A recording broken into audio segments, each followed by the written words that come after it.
Item ಯಾವುದೇ ಇರಲಿ try ಮಾಡಿ ಆಚಿ ಚಿಕನ್ ಮಸಾಲಾ. ಉತ್ಕರ್ಷ್ ಲಾಸ್ಟಿಗೆ ಮಾತಾಡಿಸ್ತೀನಿ ನಿಮ್ಮನ್ನ, ಸುಭಾಷ್ ಶುಗರ್ ಅವ್ರನ್ನ ಮಾತಾಡಿಸಿ, ಯಾಕಂದ್ರೆ ಎಲ್ಲರಿಗೂ ತಾವು ಉತ್ತರ ಕೊಡಬೇಕಾಗಿರೋದ್ರಿಂದ. ಸುಭಾಷ್ ಶುಗರ್ ಸರ್, ಇವತ್ತು ಪ್ರತಿಪಕ್ಷಗಳು ಏನು ಮಾಡ್ತಾ ಇದ್ದಾವೆ ಅನ್ನೋದು ನನ್ನ ಚರ್ಚೆಯ ಭಾಗ ಅಲ್ಲ. ಆಡಳಿತ ಪಕ್ಷ ಈ ಒಂದು ಹೋರಾಟವನ್ನು ಹತ್ತಿಕ್ಕುವಂತಹ ಪ್ರಯತ್ನ, ಅದಕ್ಕೆ ವಿವಿಧ ರೀತಿಯಾದಂತಹ ಪಟ್ಟಗಳನ್ನು ಕಟ್ಟುವ ಪ್ರಯತ್ನ ಮಾಡ್ತಾ ಇದೆಯೇ ಹೊರತು ಅಟ್ಲೀಸ್ಟ್ ಹೋಗಿ ಮಾತಾಡಿಸುವಂತಹ ಧೈರ್ಯ, ಅಟ್ಲೀಸ್ಟ್ ಹೋಗಿ ಮಾತಾಡಿಸಿ ವಯಾ ಮೀಡಿಯಾ ನಿಮ್ಗೇನು ಬೇಕು ಅನ್ನೋದನ್ನು ಕನ್ವಿನ್ಸ್ ಮಾಡುವಂಥ ಧೈರ್ಯ, ಅಥವಾ ಯಾರು ಏನಾದರೂ ಮಾಡ್ಕೊಳ್ಳಿ ನಮಗೂ ಇದಕ್ಕೂ ಸಂಬಂಧ ಇಲ್ಲ, ನಾವು ಎಲ್ಲ ರಾಜ್ಯಗಳಲ್ಲಿ ಗೆಲ್ತಾ ಇದ್ದೀವಿ, ದಟ್ ಈಸ್ ದಿ ಕ್ರೈಟೀರಿಯಾ, ಅದೇ ಎಲ್ಲದಕ್ಕೂ ಉತ್ತರ ಅನ್ನೋ ನರೇಷನ್ ಏನಿದೆ ಅಲ್ಲ ಸರ್, ಇದಕ್ಕೇನು ಹೇಳ್ತೀರಿ ಸರ್?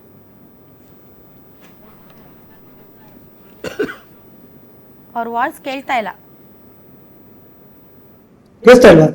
ಈಗ ಕೇಳಿಸ್ತಿದೆ, ಹೇಳಿ ಸರ್.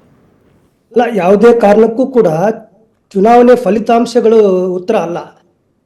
ಸರ್ಕಾರ ಒಂದು ಜವಾಬ್ದಾರಿಯುತವಾಗಿ ವರ್ತನೆ ಮಾಡಬೇಕಾಗಿತ್ತು. ಈಗ ಅತ್ಯಂತ ದುರ್ದೈವ ಮತ್ತು ದುರಂತದ ಸಂಗತಿ ಏನು ಅಂತಂದ್ರೆ, ಟೋಟಲಿ ಅನ್ಡೆಮೋಕ್ರೆಟಿಕ್ ಆಗಿ ಕೇಂದ್ರ ಸರ್ಕಾರ ನಡೆದುಕೊಳ್ತಾ ಇದೆ. ಈ ಒಂದು ಹೋರಾಟ ನಡೀತಾ ಇದೆ ಬಹಳ ಜೆನ್ಯೂನ್ ಆದಂತ ಒಂದು ಕಾಸ್ಗೋಸ್ಕರ. 13 ಜನ ಅಲ್ಲ, 20 ಜನ ವಿದ್ಯಾರ್ಥಿಗಳು ಆತ್ಮಹತ್ಯೆ ಮಾಡ್ಕೊಂಡಿದ್ದಾರೆ.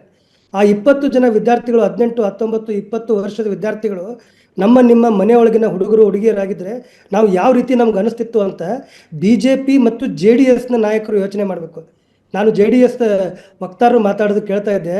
ಅವರು ಇದೇ ತರಹದ ನಿಲುವಿನಿಂದ ಅವರು ಹಾಸ್ಯಾಸ್ಪದನೂ ಆಗಿದ್ದಾರೆ ಮತ್ತು ಕರ್ನಾಟಕದೊಳಗಡೆ ಅಪ್ರಸ್ತುತ ಕೂಡ ಆಗ್ತಾ ಇದ್ದಾರೆ. ನೋಡಿ, ಕೆಲವೊಂದು ವಿಷಯಗಳಿಗೆ ಸಂಬಂಧಪಟ್ಟಂತೆ ಇಶ್ಯೂ ಬೇಸ್ಡ್ ಆಗಿನೂ ಕೂಡ ನೀವು ಸರ್ಕಾರಕ್ಕೆ ನೀವು ಬೆಂಬಲ ಕೊಡಿ, ಸರ್ಕಾರದ ಭಾಗವಾಗಿರಿ, ಅದೆಲ್ಲ ಬೇರೆ ವಿಚಾರ. ಆದರೆ ವಿಷಯಾಧಾರಿತವಾಗಿ ಕೆಲವೊಂದು ವಿಷಯಗಳನ್ನು ನೀವು ವಿರೋಧನೂ ಕೂಡ ಮಾಡ್ಬೋದು. ಅಷ್ಟು ಕೂಡ ಬೆನ್ನು ಮೂಳೆ ನಿಮ್ಗಿಲ್ಲ ಅಂತಂದ್ರೆ ನೀವು ಯಾವ ರೀತಿ ರಾಜಕೀಯ ಮಾಡ್ತೀರಿ ಅಂತ ಅರ್ಥ ಆಗಲ್ಲ.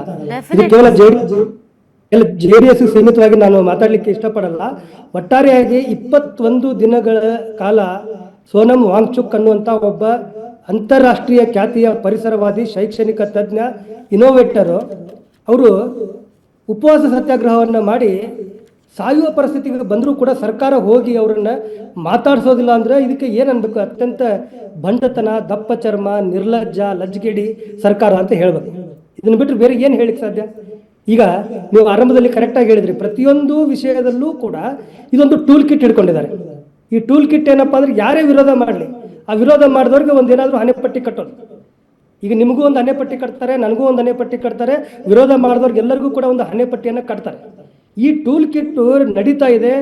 ಯಾಕಂತಂದ್ರೆ ದೇಶದೊಳಗಡೆ ಬಹಳಷ್ಟು ಮುಖ್ಯವಾಹಿನಿಯ ಮಾಧ್ಯಮಗಳು ಕೂಡ ಅದಕ್ಕೆ ಕೈ ಜೋಡಿಸ್ಬಿಟ್ಟಿವೆ ದುರದೃಷ್ಟವಶಾತ್.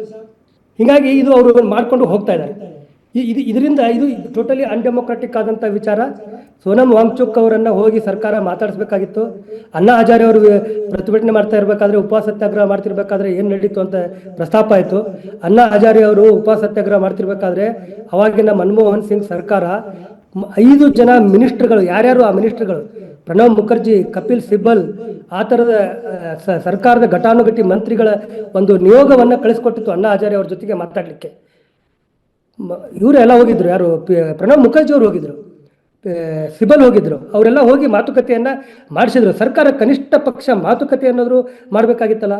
ಧರ್ಮೇಂದ್ರ ಪ್ರಧಾನ್ ರಾಜೀನಾಮೆಯನ್ನು ನೀವು ತಗೊಳ್ಳಿಲ್ಲ, ಯಾಕಂದ್ರೆ ನೀವು ಬಂಡತನವನ್ನೇ ನೀವು ಹಾಲ್ ಮಾರ್ಕ್ ಆಗಿ ಮಾಡ್ಕೊಂಡ್ಬಿಟ್ಟಿದ್ರಿ ನಿಮ್ಮ ರಾಜಕಾರಣದ್ದು. ರಾಜನಾಥ್ ಸಿಂಗ್ ಅತ್ಯಂತ ಸ್ಪಷ್ಟವಾಗಿ, ಅತ್ಯಂತ ಜೋರಾಗಿ ಅವರು ಪಾರ್ಲಿಮೆಂಟ್ನೊಳಗಡೆ ಹಮಾರಿ ಸರ್ಕಾರ ಮೇ ಕೋಯಿ ಇಸ್ತೀಫೆ ನಹಿ ಹೋತೆ, ನಮ್ಮಲ್ಲಿ ಯಾವುದೇ ರಾಜೀನಾಮೆಗಳು ಆಗೋಲ್ಲ, ನಾವು ಏನ್ ಮಾಡಿದ್ರು ಕೂಡ ನಾವು ಮುಂದುವರಿಯೋರು. ಸರ್, ಅದು 2015ರಲ್ಲಿ ಹೇಳಿದ್ದು. ಲಲಿತ್ ಮೋದಿ ಏನು ವಿದೇಶಕ್ಕೆ ಹಾರಿದ್ರಲ್ಲ, ಅವಾಗ ವಸುಂಧರಾ ರಾಜೆ ಮತ್ತು ಸುಷ್ಮಾ ಸ್ವರಾಜ್ ಅವರು ಏನು ವಿದೇಶಾಂಗ ಸಚಿವರಿದ್ದಾಗ ನೀವು ಹೆಂಗೆ ಅಲೋ ಮಾಡಿದ್ರಿ ಅನ್ನುವಂತಹ ಮಾತು ಕೇಳಿ ಅವ್ರು ರಾಜೀನಾಮೆ ತಗೊಳ್ಳಿ ಅಂದಾಗ ರಾಜನಾಥ್ ಸಿಂಗ್ ಹೇಳಿದ್ದು, UPA ಸರ್ಕಾರದಲ್ಲಿ ಅದೆಲ್ಲ ನಡೆಯುತ್ತೆ, ನಮ್ಮ ಸರ್ಕಾರದಲ್ಲಿ ನಡೆಯಲ್ಲ ಅಂತ. ಅಂದ್ರೆ UPA ಸರ್ಕಾರಕ್ಕೆ ಮಾನ ಮರ್ಯಾದೆ, UPA ಸರ್ಕಾರಕ್ಕೆ ಒಂದಿಷ್ಟು ನಾಚಿಕೆ, UPA ಸರ್ಕಾರಕ್ಕೆ ಒಂಚೂರು ನೈತಿಕತೆ ಇದೆ, ಅದು ನಮ್ಗಿಲ್ಲ ಅಂತ. ಅದೇ ಆ ರೀತಿ ಹೇಳಿದವರು, ನೀವು ಧರ್ಮೇಂದ್ರ ಪ್ರಧಾನ್ ರಾಜೀನಾಮೆ ಅಂತ ತಗೋಬೇಡಿ, ಹೋಗಿ ಮಾತುಕತೆ ಮಾಡಿ ಉಪವಾಸ ಸತ್ಯಾಗ್ರಹ ಬಿಡಿಸ್ಲಿಕ್ಕೆ ನಿಮ್ಗೇನು ಪ್ರಾಬ್ಲಮ್ ಆಗಿತ್ತು? ಆಯ್ತು, ಮಾತುಕತೆಗೆ ಬರ್ತೀವಿ, ಮೊದಲಿಗೆ ನೀವು ಉಪವಾಸ ಸತ್ಯಾಗ್ರಹ ಕ್ಲೋಸ್ ಮಾಡಿ ಅಂತ ರಿಕ್ವೆಸ್ಟ್ ಮಾಡ್ಕೊಳ್ಳಿಕ್ಕೆ ಆಗ್ತಿರ್ಲಿಲ್ವಾ ಸರ್ಕಾರಕ್ಕೆ? ಅಷ್ಟೊಂದು ಈಗೋ ಯಾಕೆ? ಅಷ್ಟೊಂದು ಪ್ರತಿಷ್ಠೆ ವಿಷಯ ಯಾಕೆ? ಏನಾದರೂ ಒಂದು ಮಾತುಕತೆ ಮಾಡಿಬಿಟ್ರೆ ನಿಮಗೆ ಹಿನ್ನಡೆ ಆಗ್ತದ ರಾಜಕೀಯವಾಗಿ? ಏನು ಇದು ಈ ತರದ ನಡವಳಿಕೆ? ಸತ್ರ ಸಾಯ್ಲಿ ಬಿಡಿ ಅನ್ನೋ ಆಟಿಟ್ಯೂಡ್. ನಮಗೂ ಎಲ್ಲಿವರೆಗೆ ಓಟ್ಗಳು ಬರ್ತಾವೋ, ಎಲ್ಲಿಯವರೆಗೆ ಜನ ನಮ್ಮನ್ನ ಗೆಲ್ಲಿಸ್ತಾರೋ, ಆವಾಗ ಯಾರು ಸತ್ರು ಪರವಾಗಿಲ್ಲ, ಯಾವ ಪ್ರತಿಭಟನೆ ನಡೆದ್ರು ಪರವಾಗಿಲ್ಲ, ವಿ ಡೋಂಟ್ ಕೇರ್. ಜನ ಅಂಟಿಲ್ ಅನ್ಲೆಸ್ ಜನ ನಮ್ಗೆ ಓಟ್ ಹಾಕ್ಬೇಕಷ್ಟೇ.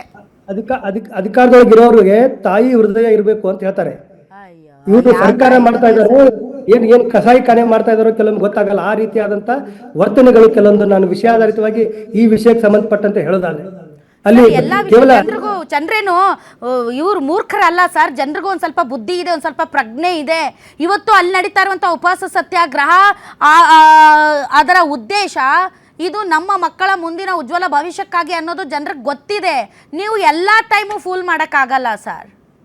ಎಲ್ಲಾ ಟೈಮು ಜನರನ್ನ ಮೂರ್ಖರನ್ನ ಹಾಕ್ಸಕ್ಕಾಗಲ್ಲ. ಜನ ದಿನ ಬೆಳಗಾದ್ರೆ ಸರ್ ಮೆಸೇಜ್ ಮಾಡ್ತಾರೆ ನನಗೆ, ಎಮನ್ ಬಿಜೆಪಿ ಪಾರ್ಟಿ ಅವರು, ಯಾಕೆ ನೀವು ಸೋನಂ ವಾಂಗ್ಚುಕ್ ಅವ್ರ ಕೇಸನ್ನ ಇನ್ನೂ ಮಾತಾಡ್ತಾ ಇಲ್ಲ, ಯಾಕೆ ಅದ್ರ ಬಗ್ಗೆ ಮಾತಾಡ್ತಾ ಇಲ್ಲ ಅಂತ. ಸೊ ಜನ ಮೂರ್ಖರಲ್ಲ. ಇವನ್ ಬಿಜೆಪಿ ಪಾರ್ಟಿ ಅವರು ಮೆಸೇಜ್ ಮಾಡ್ತಾರೆ. All right, yes sir, Nizam sir. ನೋಡಿ ಮೇಡಮ್, ಇವರು ನಮ್ಮ ರಿಷಿ ಅವ್ರು ಹೇಳ್ತಾ ಇದ್ರು ರಾಹುಲ್ ಗಾಂಧಿ ಅಂತ. 1984 ಸೋನಂ ವಾಂಗ್ಯಾಲ್ ಅಂತ ಆವಾಗ ಹಂಗರ್ ಸ್ಟ್ರೈಕ್ ಮಾಡಿದರು. ಆವಾಗ ಆನ್ ದ ಮಾರಲ್ ಗ್ರೌಂಡ್ಸ್, ನೈತಿಕ ಆಧಾರ ಮೇಲೆ ಅವ್ರು ಹೋಗಿ ಜ್ಯೂಸ್ ಕೊಟ್ಟು, ನೀವು ಡಿಮಾಂಡ್ಸ್ ಇದೆ ನಾವು ಚರ್ಚೆ ಮಾಡ್ತೀವಿ, ಅದರಲ್ಲಿ ನೆಕ್ಸ್ಟ್ ಸ್ಟೆಪ್ ತಗೊಳ್ಳೋಣ ಅಂತ ಪ್ರಧಾನಿ ಹೋಗಿ ಅವ್ರಿಗೆ ಜ್ಯೂಸ್ ಕೊಟ್ಟು ಆ ಹಂಗರ್ ಸ್ಟ್ರೈಕ್ ಸ್ಟಾಪ್ ಮಾಡಿದ್ರು. ಆ ನೈತಿಕ ಆಧಾರ ನಿಮ್ಮ ಮೇಲೆ ನೀವು JDS ಮತ್ತು BJPಯಲ್ಲಿ ಇದೆಯಾ? ಅಣ್ಣಾ ಹಜಾರೆ ಅವ್ರು ಸಾಹೇಬರು ಹೇಳ್ತಾ ಇದ್ರು 5 ಜನ ಹೋಗಿದ್ರು ನಮ್ಮ ಮಂತ್ರಿಗಳು.